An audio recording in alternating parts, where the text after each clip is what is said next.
Occasionally while playing Celeste, I'd get lightheaded. I'd focus so hard on a sequence of jumps that demanded precise timing and perfect button presses that I'd just forget to breathe. Trying and failing and trying again, getting a little closer each time, I let the beautiful art and adaptive music of Celeste Mountain, alongside the passionate, relatable story told there, completely whisk me away.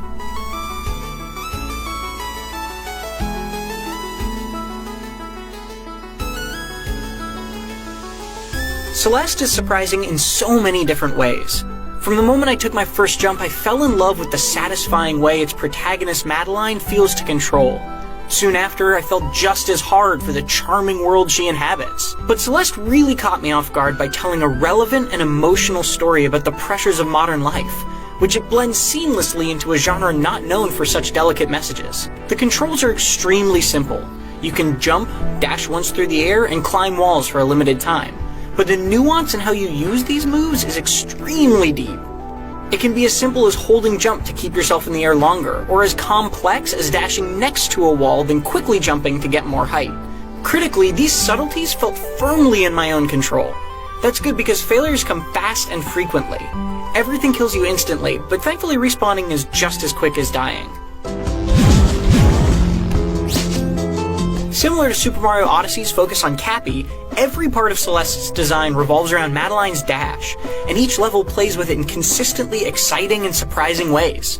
Special diamonds that refresh your dash mid-air can create ultra-satisfying sequences where you barely touch the ground. Other times your dash will cause certain platforms to move, making me think harder about when to use it. And a few chapters end with boss fight style finale sequences that turn up the pressure and pace. It can be forgiving early on, but demands perfection later. The endgame levels can get punishing, but I haven't found one I couldn't beat with enough practice and planning.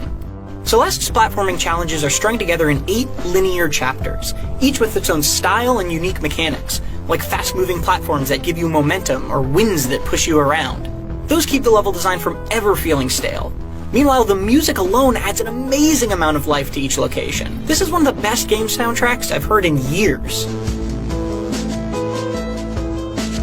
You can rush straight to the end of a chapter if you'd like, and many speedrunners will, but loads of destructible blocks and false walls hide secret screens and diverging paths. Exploring to collect optional floating strawberries provides some of the best platforming challenges available, and takes more finesse than just getting from one side of a screen to the other. If that's not enough of a challenge for you, every chapter also has a hidden B-side cassette tape that unlocks a significantly harder alternate version. While the original chapters are an excellent balance of difficult but doable, the B-sides ask you for more creative problem solving and more precise button presses. The base chapters take about 6 to 8 hours to complete, but I spent nearly another 20 finding secrets and completing its brutally fun B-sides. So it's remarkable that even after more than 25 hours of gameplay, Celeste still has lots more to offer. Celeste's story starts out cute, with smartly written dialogue and silly synthesized gibberish voices that give each character a distinct personality.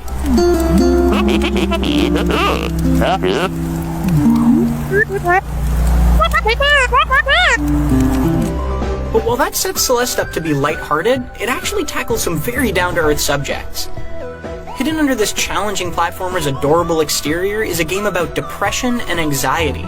It's a hauntingly modern tale about being anxious and unhappy and not really knowing why.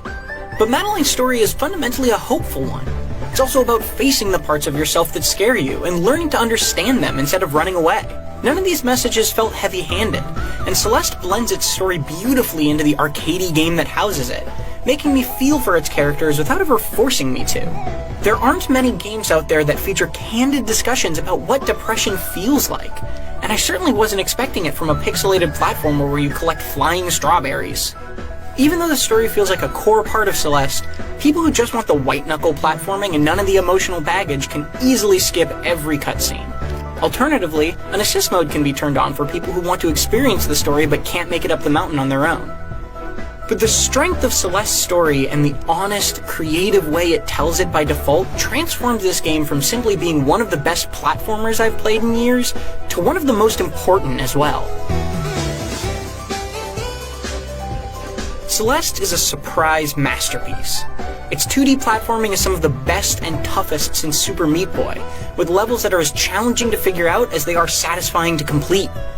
Hidden throughout those levels are enough secrets and unlockables to keep you playing for dozens of hours. But the greatest triumph of Celeste is that its best-in-class jumping is blended beautifully with a meaningful and sincere story, making it an incredible game even when your feet are planted firmly on the ground. For more on Celeste, you can see us play through the first 9 minutes, or watch us explore both the A and B sides of its first 2 chapters. And for everything else, keep it right here on IGN.